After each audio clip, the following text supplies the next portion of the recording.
inbox dari teman saya yang di luar negeri, Mbak. Dia transfer uang, tadinya 3 juta, alhamdulillah besoknya lagi transfer 6 juta, dan besoknya lagi 10 juta, Mbak. Udah 19 juta ya totalnya ya.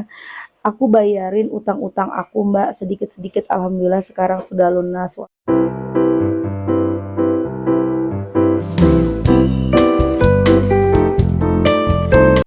Bismillahirrahmanirrahim. Alhamdulillahirabbil alamin. Allahumma shalli ala sayidina Muhammad wa ala ali sayidina Muhammad. Assalamualaikum warahmatullahi wabarakatuh. Halo teman-teman, apa kabar? Mudah-mudahan teman-teman selalu dalam lindungan Allah Subhanahu wa taala. Amin ya rabbal alamin. Alhamdulillah, kali ini aku akan sharing lagi pengalaman sholawat dari teman-teman kita. Tapi sebelumnya, buat teman-teman yang belum punya buku ini, jangan pernah lelah ada nikmati setiap sholawat. Ini buku pertama aku, harganya 55.000. Teman-teman bisa beli di Gramedia atau teman-teman bisa beli ke admin nomornya yang ini ya. Atau teman-teman nih yang mau beli di Shopee bisa klik link di deskripsi box. Yang mau beli di TikTok juga klik aja linknya ya. Nah, buat teman-teman yang punya testimoni sholawat, langsung aja kirimkan testimoni teman-teman ke nomor yang ini. Langsung aja karena aku bacain testimoninya, ini dari hamba Allah di Bandung. Assalamualaikum, waalaikumsalam. Gimana kabarnya Mbak Mel? Semoga sehat selalu, amin. Saya Mbak I, dari Mbak I yang dari Bandung.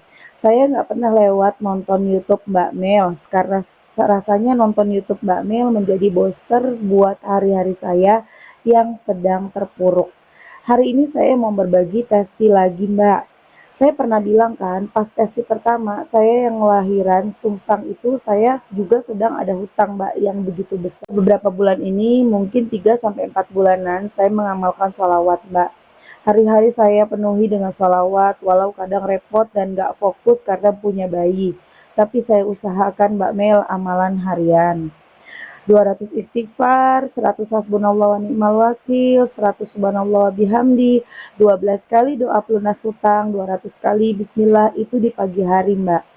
Lanjut dicicil sampai maghrib. Sholawat munjiatnya 500, sholawat jibrilnya 4.444, ba'da isya sajaratun nukut 400 kali. Masya Allah banyak banget Mbak amalannya ya, Masya Allah.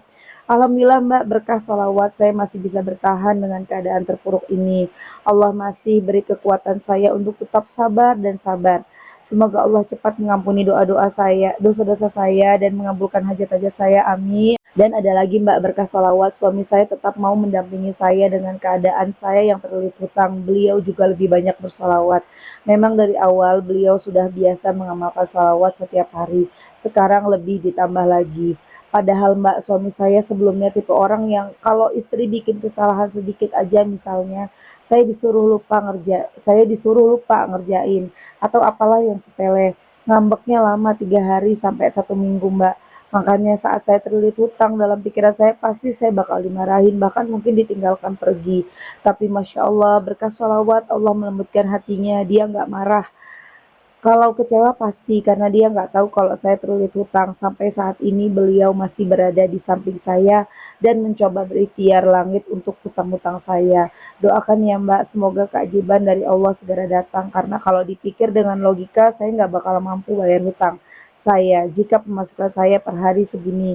Tapi saya yakin Allah akan bantu saya sedang berusaha memantaskan diri. Insya Allah Mbak, nggak ada yang nggak mungkin bagi Allah. Suami yang hatinya lembut, bahkan suami yang mau sholawat, itu rizki dari Allah, itu nikmat dari Allah. Mbak, nggak semua orang loh suaminya rajin bersolawat, nggak semua orang. Kalau udah rajin sholawat, insya Allah juga rajin sholat ya teman-teman ya. Dan itu adalah rizki yang begitu besar, lebih besar dari sekedar uang teman-teman ya. Kita percuma punya banyak uang, tapi kita punya suami nggak sholat, kita percuma beneran deh teman-teman. Dan Masya Allah, berkah dari sholawatnya yang diamalkan oleh Mbak I, juga sholawat yang diamalkan oleh suaminya Mbak I, yang membuat ya seperti ini keadaannya. Suaminya Mbak I bisa mengerti, bahkan ikut bersolawat. Masya Allah ya, nggak ada yang nggak mungkin. Kalau udah suami dan istri sholawatan klop ya, berdua klop, ya Allah, insya Allah deh semuanya beres, semuanya akan indah pada waktunya. Tenang aja Mbak. Dan Mbak I di sini ada nanya sama aku, pernah nggak sih Mbak Mel terlilit hutang?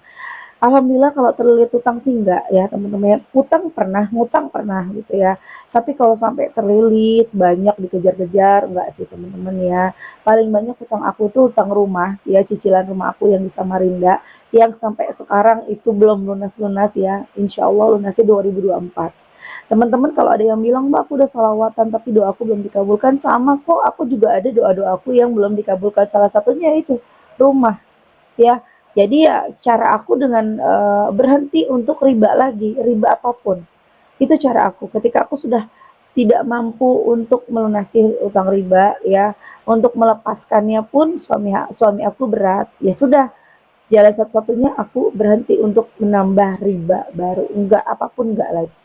Itu teman-teman buat kalian yang udah terlanjur ya, udah kredit ini, kredit itu, udah, yang penting kita janji untuk stop riba, berdoa terus, insya Allah nanti dikasih jalan sama Allah. Aku lanjut ya, baca testimoni yang berikutnya. Ini dari Mbak Dina di Batang. Mbak Mel mau cerita sedikit ini Mbak Mel, pengalaman pribadi. Mbak, saya kan dulunya suka banget yang namanya ngutang. Saya pikir mau ngutang ke siapa lagi? Ngutang saudara tetangga nggak dikasih. Akhirnya saya ngutang bank mingguan. Sebut saja bank Tongol. Lama-kelamaan semakin menjadi Mbak, awalnya saya masih bisa angsuran dan itu pun dari hari Senin sampai Sabtu saya punya bank Mbak. Dan jumlahnya nggak sedikit. Setiap hari saya harus membayar 1,5 juta, kadang sampai 2 juta itu tiap hari ya Allah. Dan itu setiap hari yang ada gali lubang tutup lubang sampai waktunya suami nggak kerja Mbak, nggak bisa bayar hutang, apa yang aku punya semua aku gadai.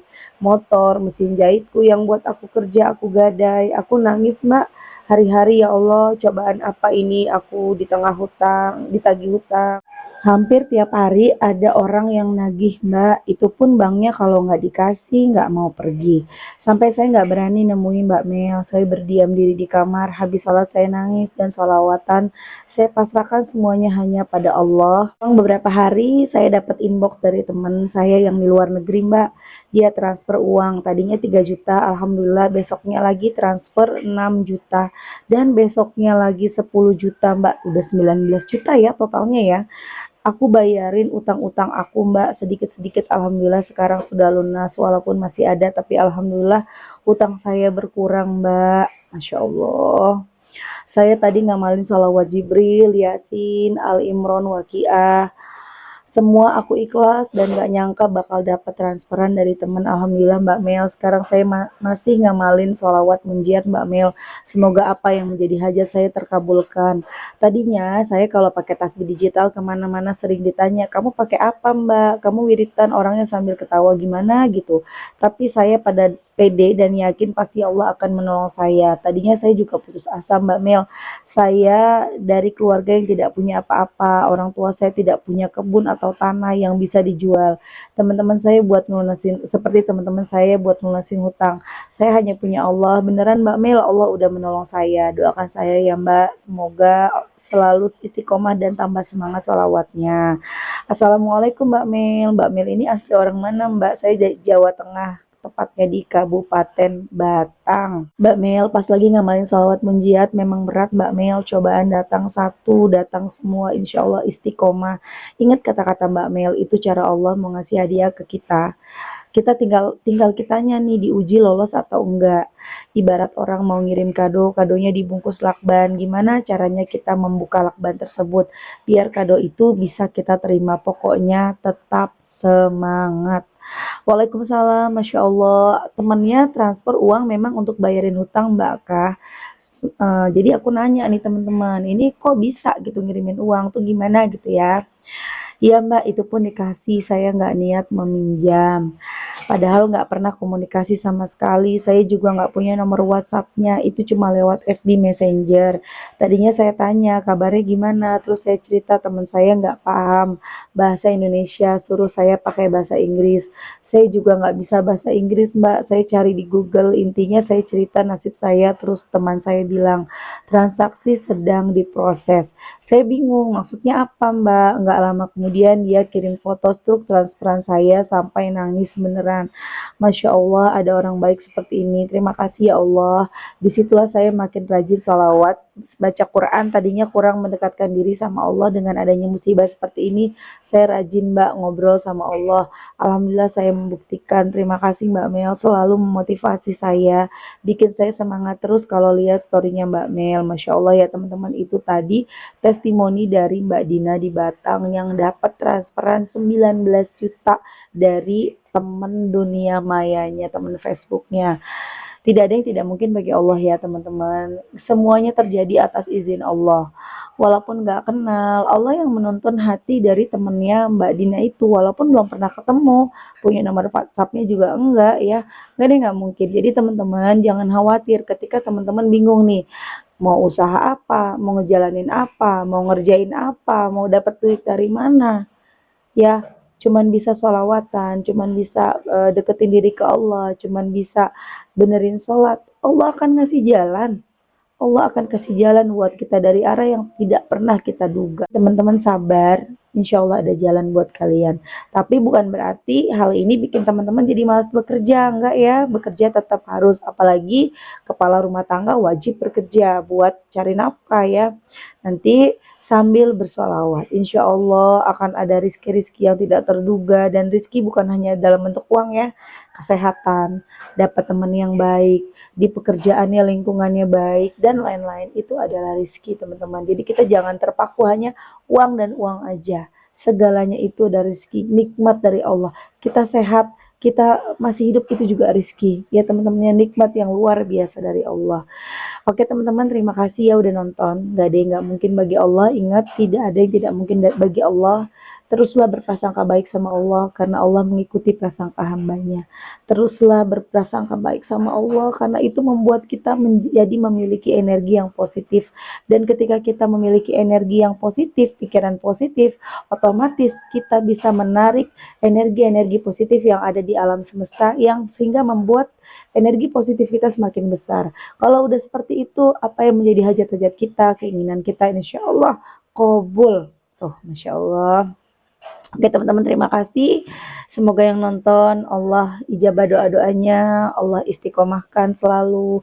Dan buat yang kasih testimoni tadi ya, Mbak, aku lupa lagi namanya, aku ingat Mbak Dina sama Mbak I ya, semoga Allah kabulkan doa-doanya, segera lunas hutang-hutangnya, amin amin ya rabbal alamin. Assalamualaikum warahmatullahi wabarakatuh.